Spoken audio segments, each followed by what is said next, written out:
Welcome back to the Wealth Actually podcast, the show that features artists, entrepreneurs, experts, and commentators that will give you the right knowledge, planning, and guidance so you can preserve your assets and enjoy your wealth. Learn more and subscribe today at wealthactually.com.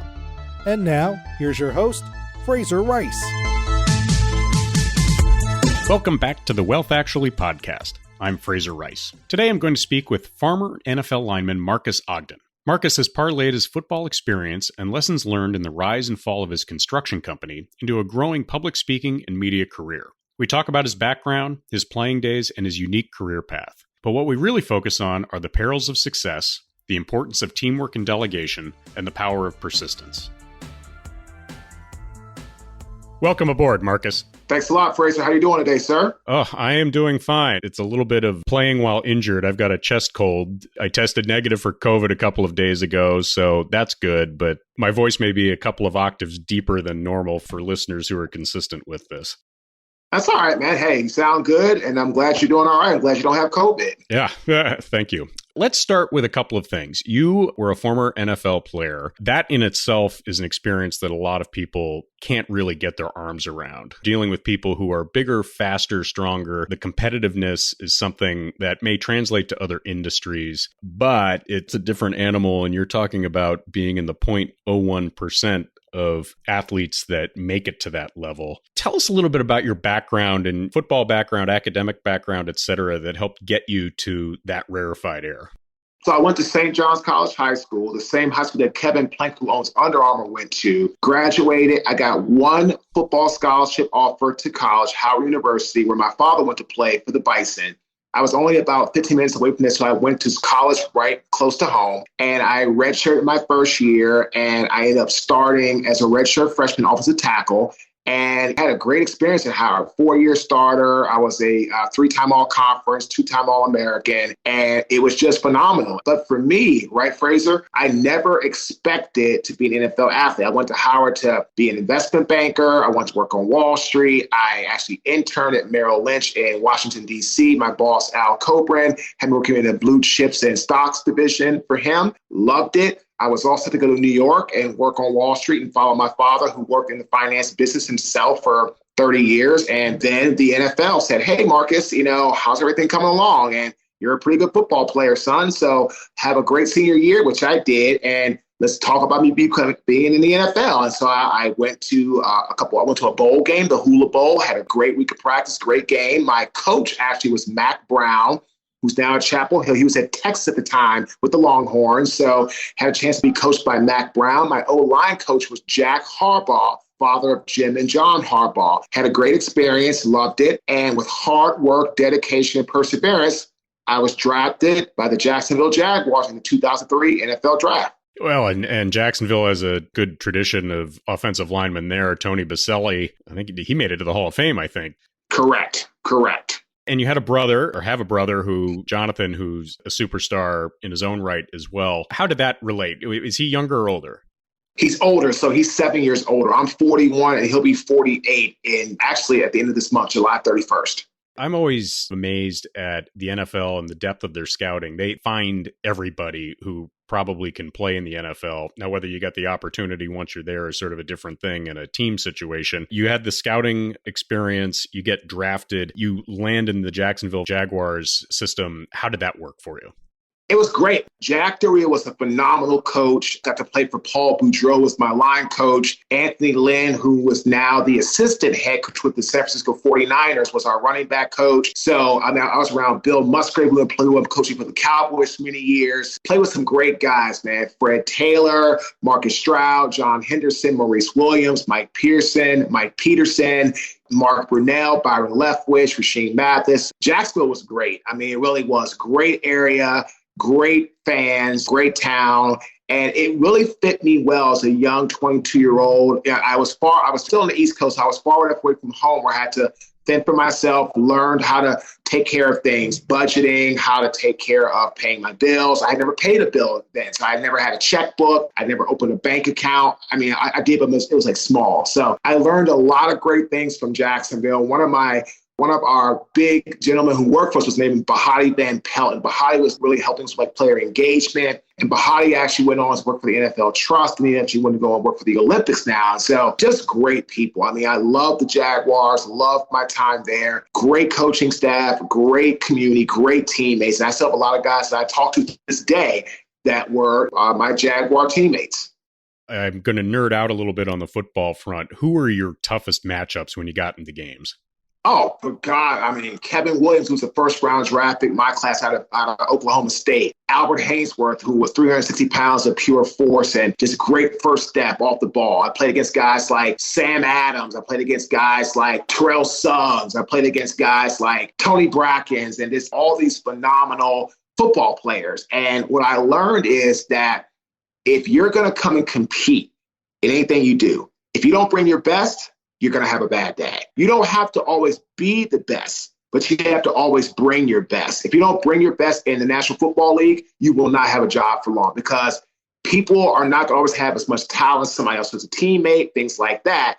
But your talent is not going to really frame your effort. It's not going to frame your drive. And so you have to really put yourself in a position where you're going to just be and do your best every single day. You're measured in production ultimately. And so if you're getting beaten off the ball every snap, they're going to say, well, we can't have you in there if our quarterback's getting drilled in the back every down. Right. How do you bring it every day in such a physical situation? I guess I've always heard that in the NFL, everybody's nicked up a little bit and you have to kind of play through pain. You have to know the difference between pain and injuries. And at the same time, you're cognizant that your job's on the line almost every practice. How do you mentally gird yourself for that? You just have to have the mindset and you have to really focus and be present in the moment. You can't worry about what happened the day before. You can't think about what's going to happen tomorrow. Focus and be really present in the moment and take every play one play at a time. Do your job, execute what you have to do, because that's all you can control, right? If you worry about, well, that guy's getting more reps than me and this is happening here and this happened here, then what happens when you get your rep, you're going to make mistakes because you're focused on what's going on around you versus saying, hey, I get my reps. If I get 5 reps today, I should hope to win 5 out of 5. Boom, boom, boom, boom, boom. That's what you got to do. You got to be present in the moment. Otherwise, you risk being in a situation where what happens? You're not actually doing your best because you're worried about what happened before, thinking about what's happening around you, things you can't control. And then from there, all hell breaks loose. What's the biggest misconception that people have about the NFL? That is just a physical game. There is more mental with the playbook, calls, adjustments, reading defenses. That's how Tom Brady has been so great for so long. He understands the game. He's a mental champion. Is Tom Brady the most physical, gifted athlete? Absolutely not. Is he the best quarterback ever to play the game? Who else is better? Nobody. Don't tell me Joe Montana, love him, but no. Don't tell me Brett Favre, love him, but no. As a quarterback, you're judged by Super Bowl rings. Plain and simple. And he has the most of anybody. Yes, he's played longer, but he has had more wins. He's had more playoff wins. Why? Because he understands the game. And that's where people screw it up. It's not just a physical game. If you don't have mental capacity as a football player, you will not have a job for long. How long was your career in the NFL and other leagues? Almost 6 years. Then I played like other things, arena, stuff like that after for fun and just to keep myself active. But the NFL was almost 6 years. So as you're coming to the end of your NFL career and there's probably a big decision-making process as far as whether you can keep doing it, whether the NFL wants you, you have your agent out there kind of thinking about different things. Take us through your mindset as you were going through that decision-making process. When I got released from the Titans after I hurt my back, it just came down to I knew physically I couldn't give the game what I used to when I was 22, 23, 24 years of age. And I had to move on. Was it hard? Yes, absolutely. But every athlete knows in your heart of hearts when your time is up. And you don't want to face it. You don't want to face reality. I know I sure didn't. But you still got to be real. And that's what I did. I was real. I had this happen and this happened. I just couldn't I couldn't be my best every play anymore. And I didn't want to go out there and get myself hurt or somebody else around me hurt.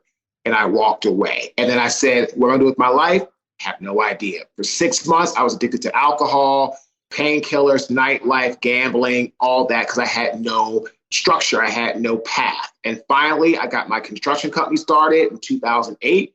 And I grew one of the largest, most successful construction companies as a minority subcontractor in the area of site work and utilities in Baltimore City. We became actually the largest African-American in those scopes for 2 years. So you you sort of focused on the construction industry, and then you went essentially back home where you had some contacts and knew the area, I guess, right? Correct. So take us through those 2 years of growing that construction business and the challenges that posed. Well, we just grew rapidly. And when my mentor went out of business and I ended up getting in my really good spot and things were happening in a really good way, things just started to take off. And we started out in concrete, then we went to demolition, then we went to earthwork, then we went to utilities, then we went to pavers, and we just added. And then our reputation grew. We were able to bond jobs, and we had a bank line, and we had our own equipment. And so we just grew and had a ton of success. But unfortunately, as the company grew, right, Fraser, my ego grew. And I tell everybody, when your ego gets bigger than the good part of your soul, confidence, proud of yourself, when that happens with your ego, you're done. You're done. And that's happened to me. What form did that take? So you got a lot of confidence. You came from the NFL. That gives you a different kind of confidence too. Your business is taking off. You say your ego gets in the way. What did that look like? And what problems did that cause? The ego got in the way when I stopped taking advice from my trusted team members that I was paying a payroll to. And I felt I was the best of the best. You couldn't tell me anything. I could do no wrong. I was like, me in the paper, Marques, King of Baltimore, It was all about me. And then what happened is my team started to take on my demeanor. And my good people said, screw this, I'm out. They left. And then I took a job where I spent about close to $3 million of my money over budget. And I had an ego that the company that I was working for was going to take care of me. They were going to pay me. They were going to love me. Yeah. Did the work they asked me to do. They screwed me. They didn't pay me, which was all my fault. At the time, I was like, oh, you guys took advantage of me, which they did. But in business, it's not personal. Anybody listening to you, if you own a business, dot your I's, cross your T's on every specific single job. Because that's what happened to me. A client that I worked for, trusted, took advantage of me, and they said, do this work, Marques, we'll get you paid. Did all the work, spent all my money.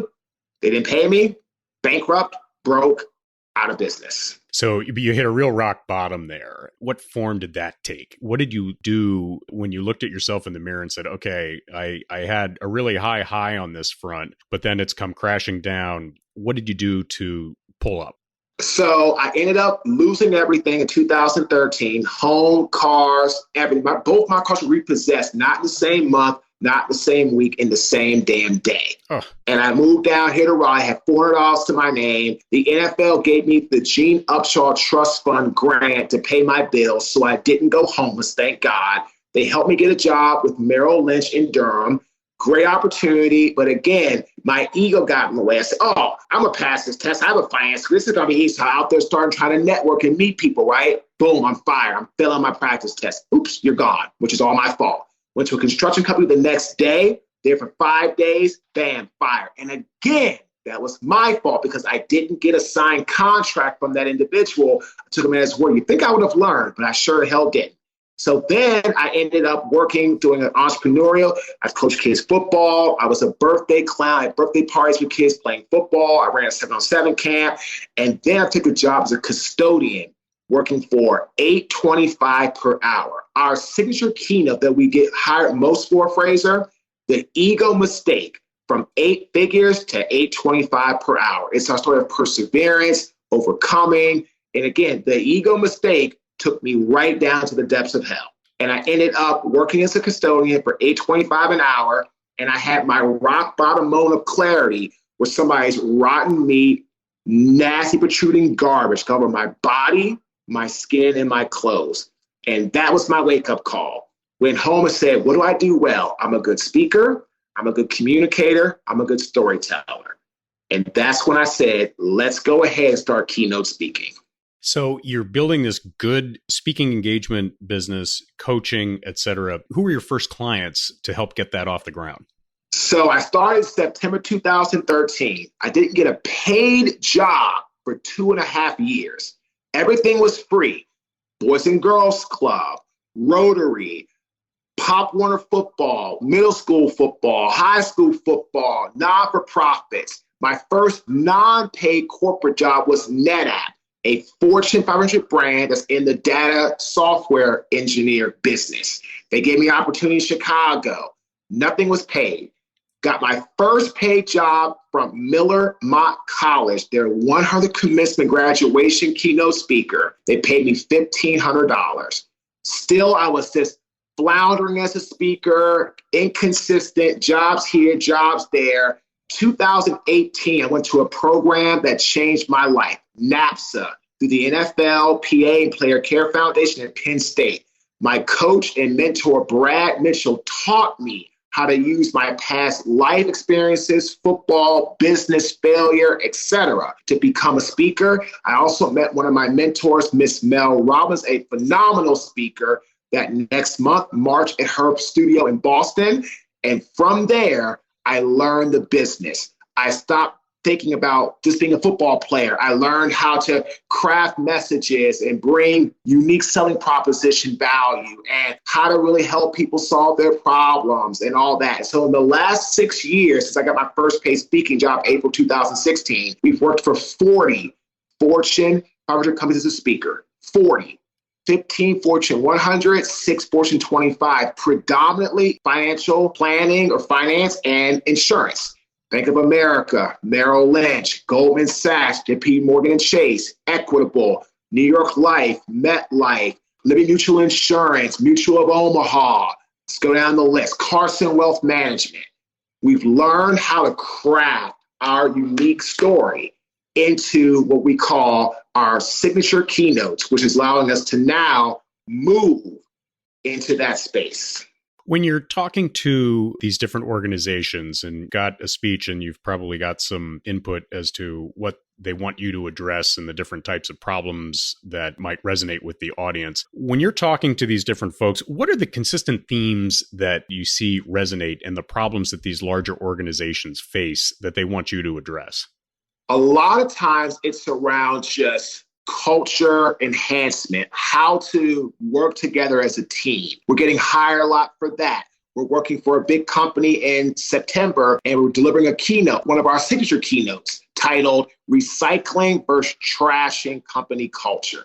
Because a lot of times when things happen, people working from home, here, new hires, all that, people need to learn how to recycle and build the new culture versus trashing. So our signature keynotes really have helped us to set ourselves apart from others because they say, well, I speak on leadership. Well, our leadership talk is now titled Self-Absorption Causes Self-Destruction. So it talks about how I got so self-absorbed as an entrepreneur and a successful business owner, and I lost it all. We have a professional development talk called At 32. What I wish I would have told my 32-year-old self, how to be humble, how to be appreciative, how to have good professional development, how to network, how to treat people. Because once I lost that in my mind, 32, I lost everything in my business and I had to start completely over. So a lot of times right now, what we're seeing is around the culture aspect, like how to reinvigorate, how to really refresh, if you want to hit the button on the computer screen, the culture where everybody can work together towards a common theme.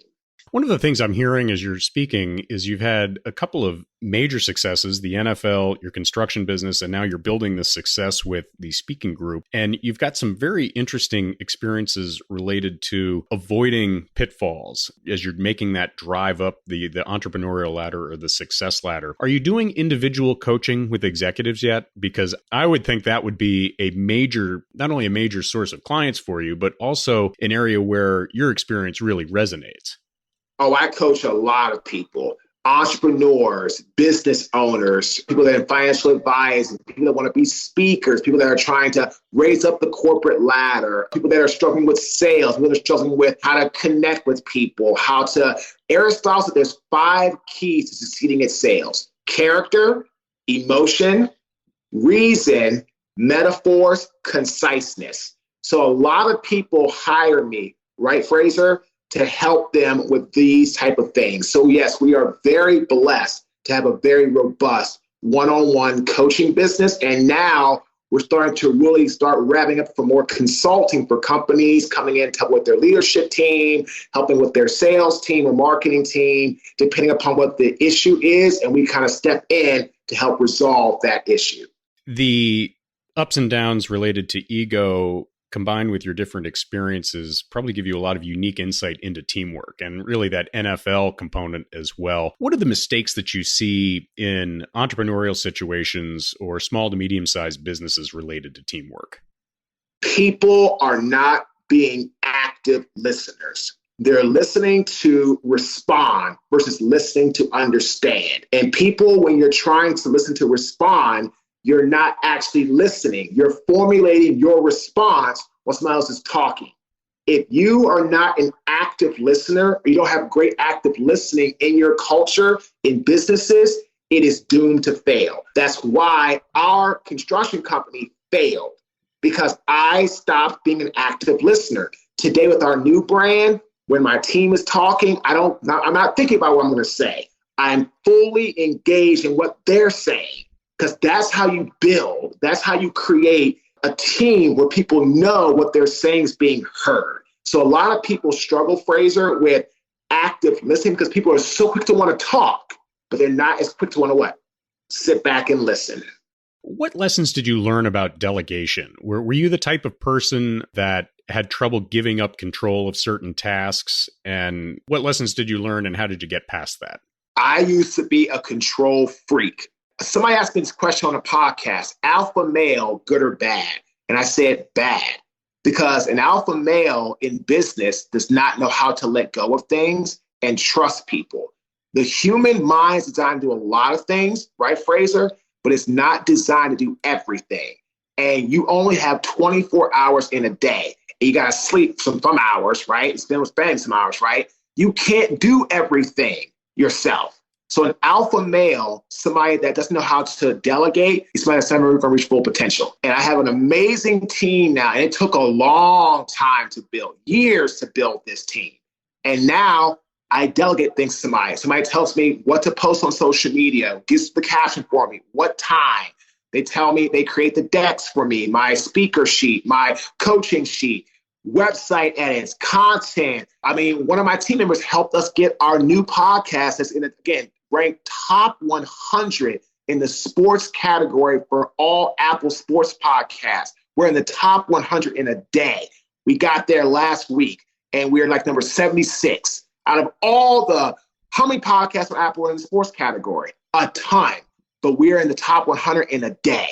And my team member helped us by saying, okay, Marcus, you're having trouble with your Apple. Let's use my Apple. Let's upload the RSS feed. Boom, we're on Apple. See what I'm saying? Absolutely. That's the delegation that has to happen in business. Oh, and it's something that I struggle with. And probably something that I really struggle with is that I get interested in lots of things and sort of a close cousin to not being able to say no. But I'm very curious about a lot of things and end up going down a lot of rabbit holes. And sometimes that takes away from the focus I need to have on certain things. How do you deal with that when people have this engine of curiosity, which is both powerful, but can also be a bit of an anchor?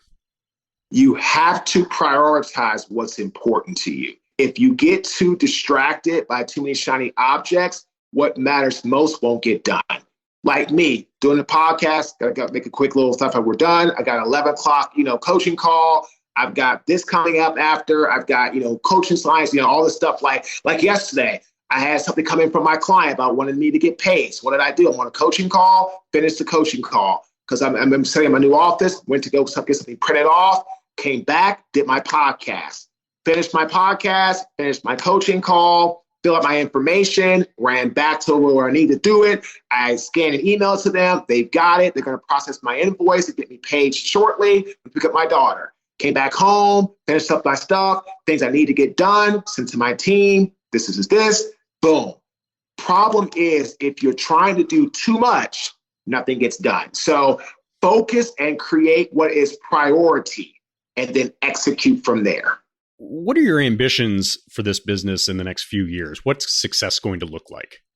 Growing it to the point where we have a lot of online systems, online products, people that can have access to us to get what they need at a price they can afford. They can't afford our high-ticket coaching, our high-ticket speaking or consulting, but also is to grow our new podcast. I had an old podcast, the 11 Marques Show. That's no more. I'm now doing, well, it's still there, but I'm not involved. And now I have a new podcast called Get Authentic with Marques. And that is really exciting. Our team is just so grateful for all the support. We have almost 70 out of 75 star ratings from people in less than a week. We have a bunch of amazing reviews and people are loving it. They're loving the content. They're loving the diversity of guests. We want to grow that podcast because you can also monetize a podcast. We did it with my last one. I'm doing it with this one now. But the more we can get out and help more people and have more amazing guests and have more things happening, the more we're able to help more people. People want to then what? Sponsor and work with our brand for our show. So that's our long-term focus, right? More online products and then growing our podcast to that next level and keep going up and up and up. And we can do it now without the pressure of having to work with other people. So this way it can be done in its own time frame, in its own right. Well, I'll be watching with great interest. What is the best way for listeners to find you? Got your podcasts and websites. Give us your information.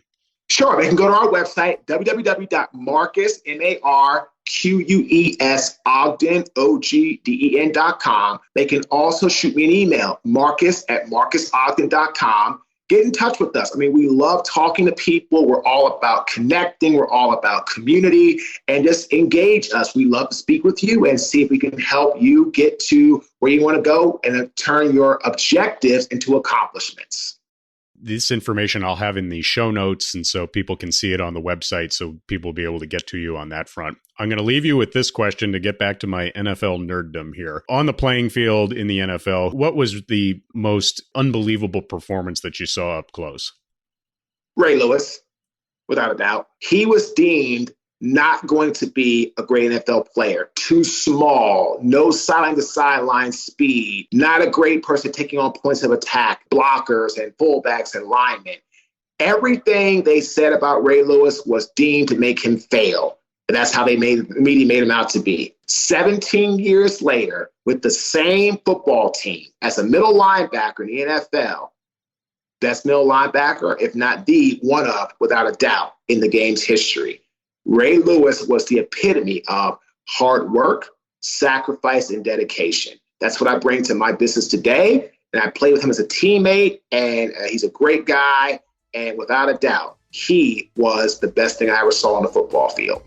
Terrific. Marques, thanks for being on. Appreciate it, Fraser. Thanks for having me. Thank you for listening to this episode of Wealth Actually, hosted by Fraser Rice, author of the book Wealth Actually and a leading private wealth manager. Head on over to wealthactually.com where you can subscribe to this podcast, get your own copy of the Wealth Actually book, and connect with Fraser directly. We'll see you next time on Wealth Actually.